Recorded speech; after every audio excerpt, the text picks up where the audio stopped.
Now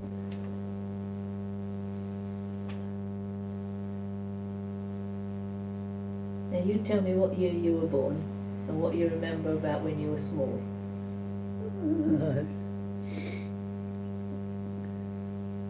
I was born on the 22nd of December 1884, about 7 o'clock in the morning.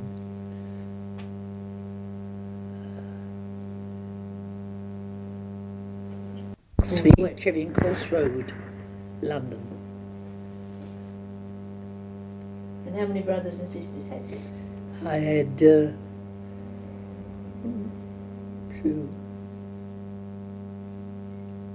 I had 4 sisters and 3 brothers.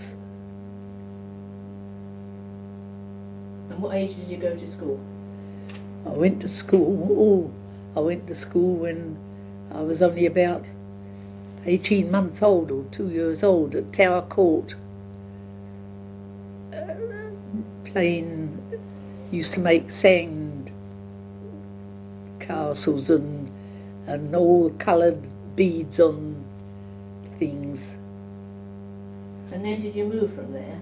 Yes, we moved from Denmark Street to West Street. My brother was born there. And then Father bought a house in Drummond Street, Hampstead Road. And how old were you then? About 6 or something. I remember us moving up there. Might have been about 5 or 6. And I remember going on the van and sitting on the back of the van, and my sister carrying the big lamp, and I carrying the cat, our old Buff. And remember going to this house in Drummond Street, big empty house and shop. And what sort of shop was it? Well, it was all empty then. We didn't have any shop at all. Like, it was just the 2, 4, 5, 7 rooms and a shop. Right. And because Father was at work all day from 6 in the morning. He used to work in Tottenham Mews, Tottenham Street, Tottenham Court Road. And what was his trade? A metal, it was a brass foundry. And did he make anything that you can see still today? Yes. He was in sorting and melting and on the furnaces. He went right through the firm. He was there for 52 years. And he bought this house off his governor. It was on Lady Drummond's estate.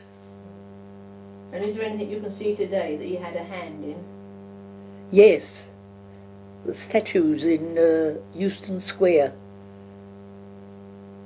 They made the soldier, big bronze statue of a soldier. As a soldier, airman, sailor, and a marine, I think it is. And Father's firm made the soldier. Each firm had a different one. And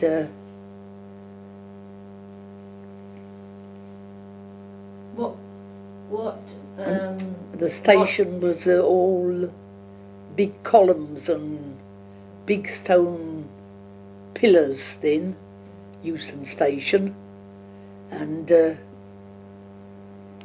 mail vans used to be all down one side and wait by the platforms there, and then the trains come in and they took the mails off, and they used to have a horse drew the mail van.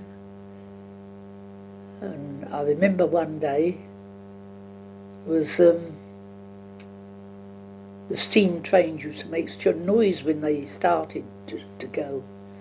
And this steam train made this terrible noise, and this horse took fright, and it bolted out of the station, right across the road, into the offices, and went down the area, and the mail van on top of it. I remember that, and they had a shocking job.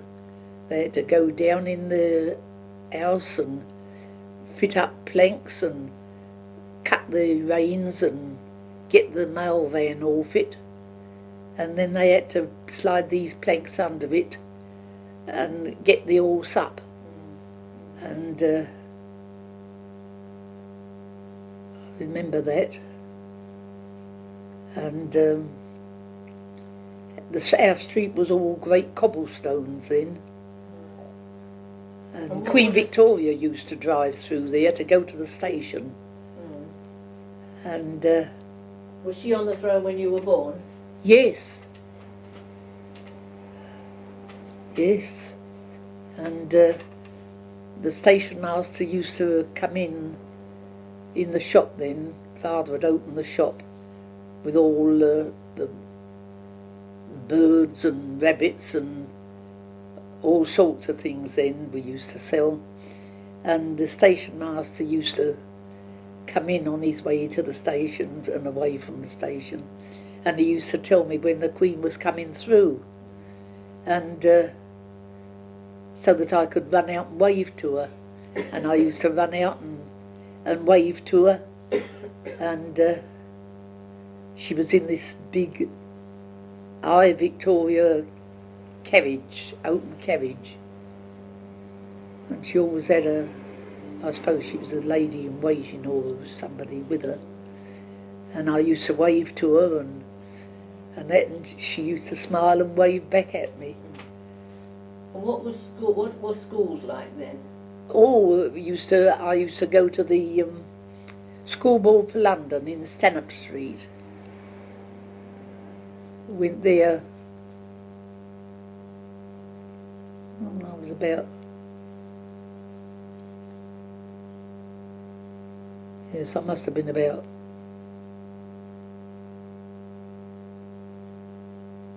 perhaps I was under 5, because I went to school there before I was 5.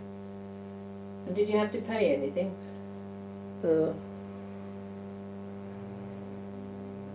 I don't know whether we had to pay a penny a week school money or something. And what did you learn? Anyway, it was the School Board for London. What subjects did you have? Oh, everything. And we only had the one teacher. She used to take us for everything. At the school, the headmistress, Mrs. Masters, she used to take us in the morning for prayers and that. And then we used to go into our different classes. And I remember Miss Robinson, one teacher, she was teacher in the 4th standard. And Mrs. Snow, she was, I was up with her. She was take 5th, 6th and 7th, the next 7th I was in. They couldn't teach me anymore, so when I was 12 years old, they used to send me downstairs to teach the infants. And I used to teach the infants to write ABC and all the letters on their slates. And then we had a laundry in the grounds. We had big grounds downstairs, and all the infants' school was downstairs. Above that was the boys, but they used to go in Longford Street. They didn't go in Stanhope Street. They used to go down Longford Street, and in that way they had their own big playground. And then we were up on the next floor. So how old were you when you left school? 12 and a half. They let me leave. My father got a certificate that said that if I was doing nothing there but having to go down and teach infants and make blinds for the what was all the rooms for the used to have the board meetings and that down there. And I helped make the blinds and that for the rooms. So you were allowed to leave school when you were 12? Yes, 12 and a half. And I had to go back for a special examination. I couldn't go to work, but I left home, left to help my mother with the children and the shop. And I remember that I used to look after the little ones, and I remember taking my sisters and that up to Thomas Institute to be vaccinated. And they used to have a sheep strapped to a table, and they used to vaccinate them straight from the sheep. And what was this exam you had to go back to take? Well, at 13, I got a notice from school to say I was to go up to, I think it was Camden High School, and to pass this special examination to get me leaving certificate so that I could go to work. Well, going up to the tram up to Hampstead Road, and the boy over in even then, there are check calls to be made. the builder's boy, Good, and their sats are 100%, you said? done the same. Well, actually, we've titrated back. His father had got him out because he couldn't learn them all. So he says, hello Ada, where are you going? So I said, I've got to go up and pass a special examination to get my leaving certificate. So he says, so have I. So we went up together, and his father had got him out because he couldn't learn them all. So he said, hello Ada, where are you going? So I said, I've got to go up and pass a special examination to get my leaving certificate. So he says, so have I. So we went up together, and we sat for this examination, and they give you fourth standard work. It's supposed to be the hardest in the school, the fourth standard, and they put us back on that to pass. And I passed in everything and got my certificate. Good. Then if Queen Victoria was on the throne when you were born, how many kings and queens have you seen during your lifetime? Queen Victoria, King Edward VII, George V, George VI,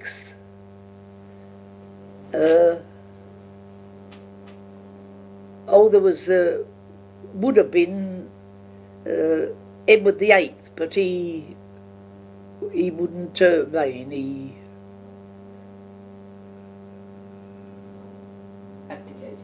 He abdicated, that's right. He wouldn't reign. So his brother had to take his place. That was King George V.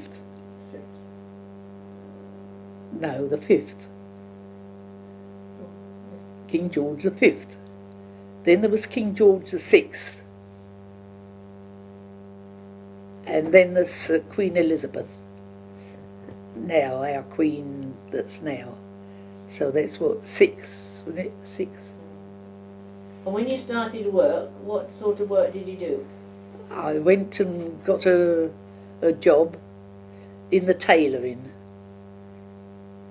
They used to call us tailors' trotters, and we used to have to take all the work into shop, and I used to have to go to Boltervet Burnham Watts in Hanover Square. Sometimes I'd go into Hawks in Piccadilly, but mostly the Mrs. O'Baney went in there because that was all the military tailoring.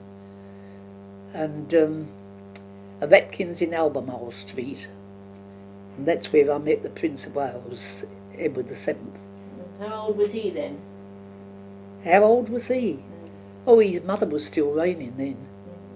She was still... How did you come to meet him?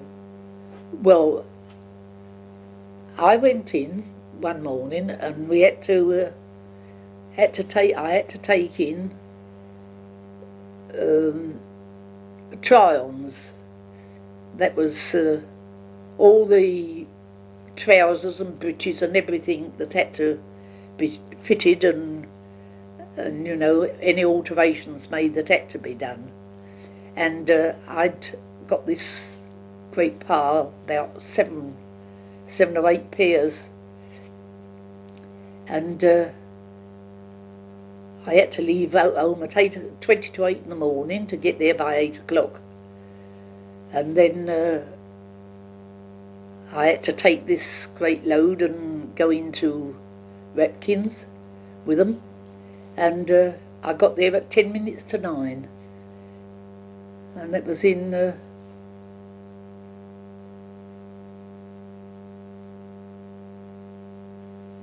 when was that? That was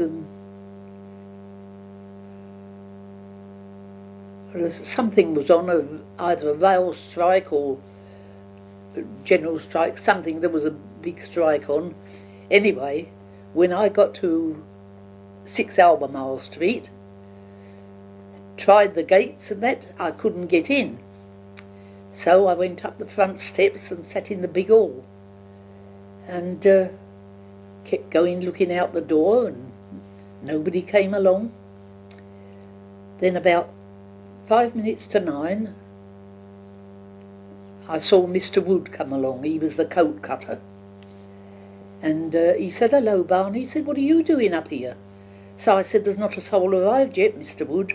I said, "I can't get in downstairs." I said, "And I've been sitting here." So I said, "And I've got these try-ons for 9 o'clock. I said, "You know, he's always to the minute. Always."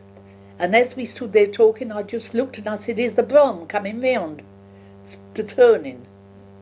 And so he says, he says, "Help me." He said, so he got his keys out, opened the front door, and we had to unwrap all the rolls of cloth, pull all the covers off them, run them along the counters, and I pushed them over behind so as to make a space to lay all these towns, and I had to stop there. So he said he came in and he was doing all up one side while I was doing the other. Then he opened up the fitting room, and in come the Prince of Wales. So he walks up. So and I'm just undoing all this wrapper and laying all these out. So he says, "That's a heavy load for a little girl like you to carry." So I said, "They're all yours." And he said, "What's your name?" So I said, "Ada." So he says, "I see Ada with the golden hair," because I had long golden plaits down to my waist. So we were talking there. So Mr. Wood said, "Well," he said, "Mr. Ainsworth hasn't arrived yet." He said, "If you're ready," so he says, I'll start on fitting." So he said to me, "Barney," he says, "as I call for those things," he says, "will you hand them to me?" So I said, "Yes, Mr. Wood."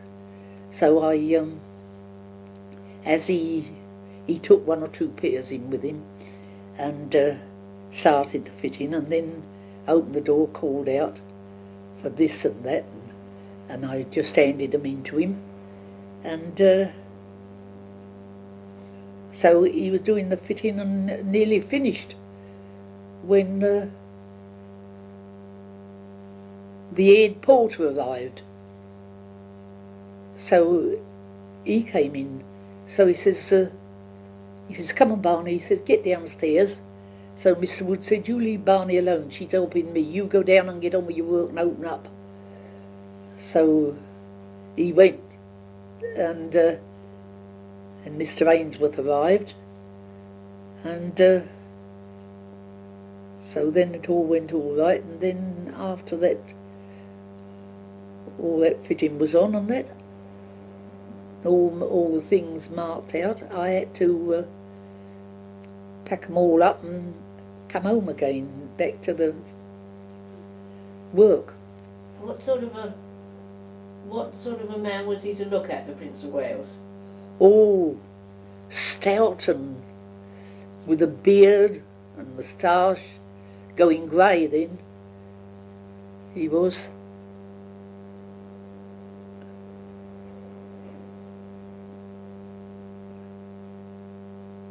Was he a nice person to talk to? Oh yes, he was all right to talk to. As long as he didn't touch me, that was all right. I didn't mind. Why was that? Well, there's so much talk about him and his goings on that everybody knew. So we used to see the brougham waiting outside at the hall for Lily Langtry. He used to openly drive up there and wait for her. Oh, and then one night was a lark.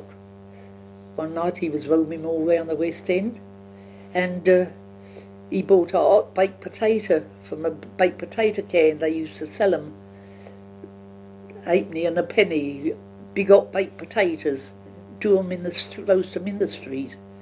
And he bought this hot baked potato and was eating it going along, and the next day the potato man came out with it all written all over his great big can, by royal appointment to His Highness the Prince of Wales. Oh dear, oh dear. Well, that was fun.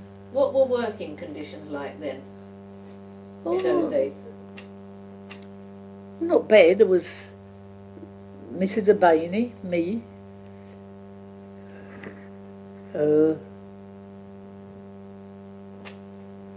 But how many hours a day did you have to work?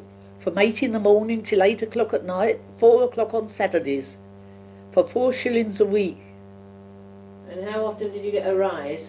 Oh, well, I didn't get a rise. I was there for about 12 months or more. And so I told him, I said, well, it's 4 shillings a week. I said, don't pay for the boot leather I'm wearing out. I said, my dad's carrying on about wearing so much boot leather out. So anyway, I said I've got to get a job nearer home. So I left there and got another job for 8 shillings a week. Stuck that for a time, and then what was that doing? That was that tailoring? Tailoring as well, yes. Then I began to get, ill,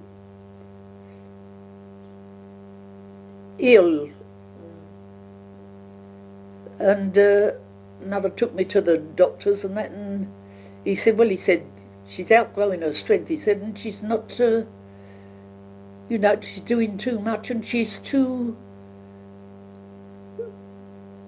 closed in. She wants to be out in some fresh air. So I had to leave that. So I left the tailoring and went into dressmaking. It was all handwork, lovely handwork we used to do. We used to make all opera cloaks and everything, beautiful work. And was all light and airy upstairs, and not so many people, and that was nice. And I was there for a long time. Before that I worked for Hertzfield's, the drapers. They had a drapers in Somerstown, where I went down to work. That wasn't far from home, and I'd be in and out, in the air all day, like. And we had a big shop down in Berwick Market. They used to send me down there to serve as well, and with all sorts of errands and things, you know, take stuff down there, bring stuff back. I was there for some time with him, got on all right. Then how many wars can you remember? The Boer War? The Boer War was on when Queen Victoria died. My mother died the same year. My little brother died in February.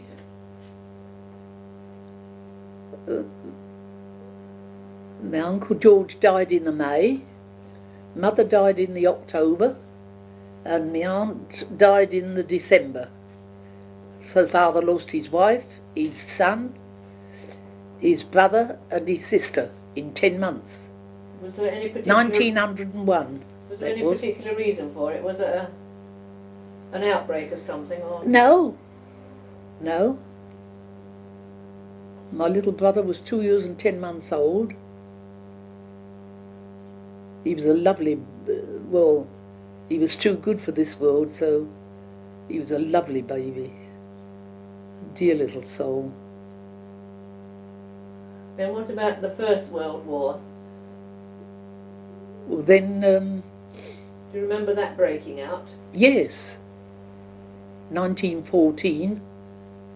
By that time I was married. And where were you living then? I lived at home.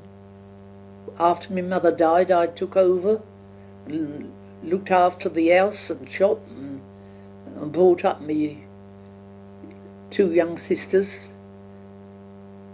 One was only 7, one was 9, and my brother was 14. I was 16. 17 in the next December. And I looked after the home for 6 years. Then my father got married again. And the home wasn't home anymore. Why was that? Why? Because she brought 2 boys, and she had 2 boys. She'd been married twice before, and both her husbands had died in consumption. She had the 2 boys by the first one. Then, of course, they had to run the streets and fend for themselves while she worked. She married again, and then she had a girl.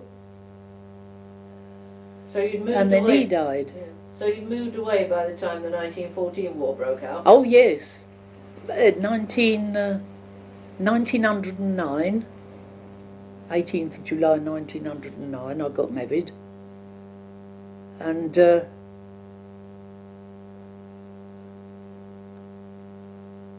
I lived next door but one to my father for 6 months while we were waiting for a flat down in Herbrand Estate, and then moved to Herbrand Estate and lived there for 52 years. During which time you had how many children? 6. The first one was born and died because a taxi ran into me and nearly killed us. One night I went down to meet my husband at the Queen's Theatre. Then by the time the war broke out, how many children had you got then? Oh, when the 14 war broke out, I'd got Teddy was 3.5.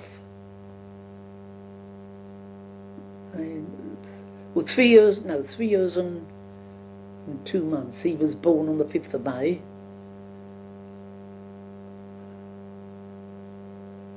The first baby was born in 18th of June 1910. Before it was before the 7th month, because it was premature. yes, because this taxi nearly killed us. And then you've got 3 sons by the time the war broke out? No, Or 2? 2, because that little one died. Mm. He was born and died in university. And what difference did the First War make to you? Well, the First World War was that we had one boy was 3 years and May, June, July, 3 years and 3 months old, and then I had the second one, and he was 14 days old when the 14 War broke out. He was born on the 21st of July, on my brother-in-law's birthday. And what was it like living in London during the First World Oh, War? it was bad. We had Zeppelins and these blooming great bombers coming over every now and again. And was food short? Yes, we were all rationed out to so much. And how about fuel? Yes, that was the same. That was wicked too. There was a blooming strike on then. All the coal was down the coal bays, and we hadn't got any. I tell you, we was breaking up what furniture we could do without breaking it up to make a bit of warmth to keep the children and ourselves alive. We're freezing, snow, and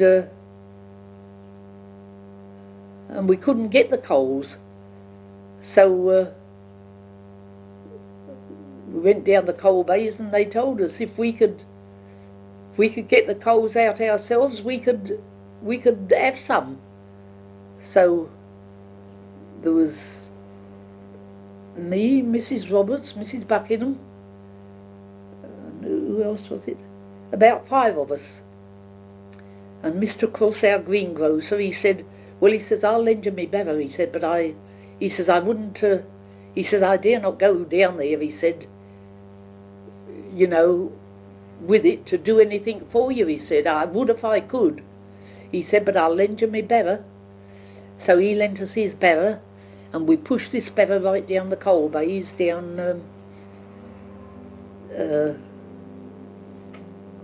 King's Cross, was it? yes, down there, and so we pushed this bever down there to go in and get some coals, and we sacked up coals and paid what they asked us, and loaded up this bever to push out, and there's all these men laying up against the wall smoking. So of course we told them a few things, told them to fetch our husbands back to do their work and send them out the front. All our husbands was out in France, and anyhow they never said a word to us, so we managed to get back home with our coals. Oh dear, oh dear. And how much a week did you have to live on for your army allowance? 24 shillings a week for myself and 2 children, until he went overseas. And you got more then? Yeah, got 33 shillings a week, but of course in the meantime he'd been coming home about 4 nights a week, and I'd have to give him a couple of shillings every morning, get up at 4 o'clock in the morning to get him up, and so that he got off back to the barracks down at Isleworth before 6 o'clock. Were there any free school meals or? No school meals, nothing whatever. No, nothing. And so we had to get what we can. If the Oman Colonial had a big tin of corned beef used to cut up, used to allow you 2 ounces each. Of course, as soon as the word went round, they'd shout all up. Corned beef round the home and colonial, so of course you'd leave everything and chase round there to line up to get it. And some time it got to your turn, you got nothing. It was all gone. And anyway, we used to get what we could. And what was the health service like? Was there any health service? No health service, no. What did you do if any of the family were ill? Go to the dispensary or pay sixpence. I had to pay sixpence at the dispensary, but you had to go and get a letter from the subscribers letter. Who ran the dispensaries? Were they voluntary organisations? This was run by the borough, I suppose. Was the Bloomsbury dispensary. And what did you have to pay for doctors in those days? Sixpence. A visit? Yes, sixpence. Sixpence for your medicine, like. And one day the whole lot was bombed. They dropped a bomb on it. The caretaker and that was killed in it. This was in the Second War? Or, in the Second World War, the dispensary was bombed. Yes.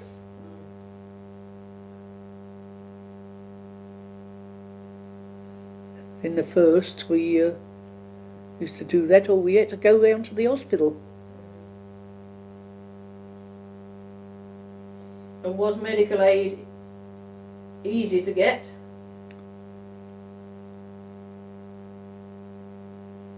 And how about when you had your babies and that? Were the hospitals? Oh yes, did you yes. have to pay yes. for treatment or? Not at first we didn't. Well, then they made it that you had to pay 10 shillings for your letter. After that.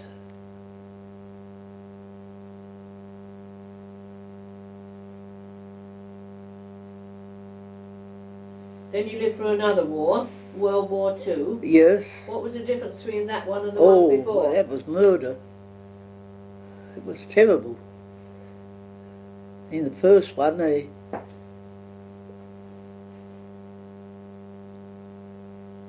they could go up. We could cope with them better. See them bring down the Zeppelins.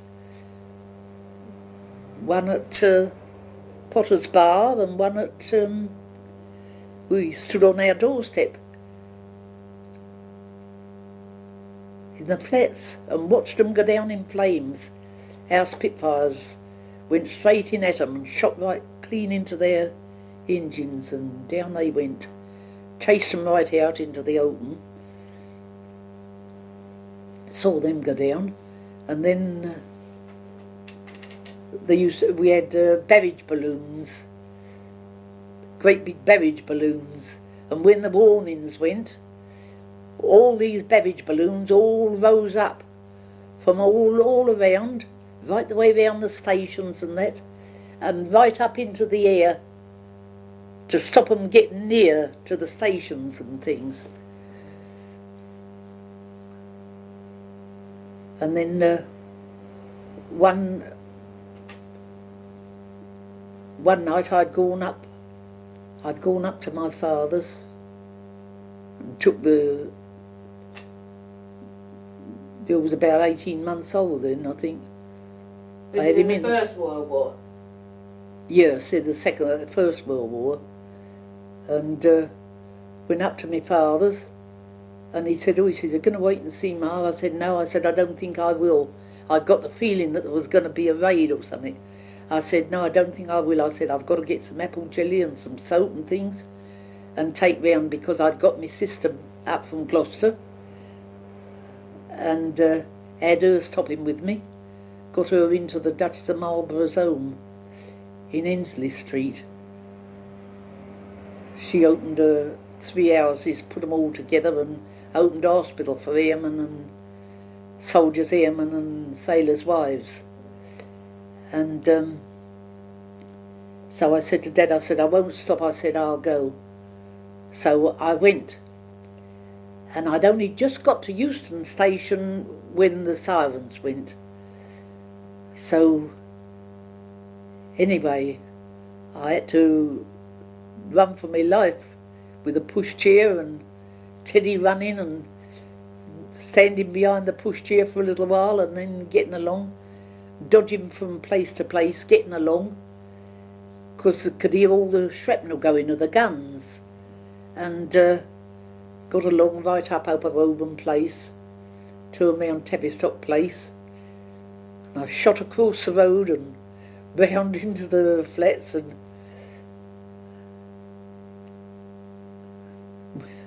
when I got there, Aunt Lou was kneeling on me mat, shouting through my letterbox, Ada, Ada, you there, open the door, open the door. I said, come out of the way quick and I will open the door. Oh, she says, I thought you was in there. I said, what would I be doing in there with the door locked?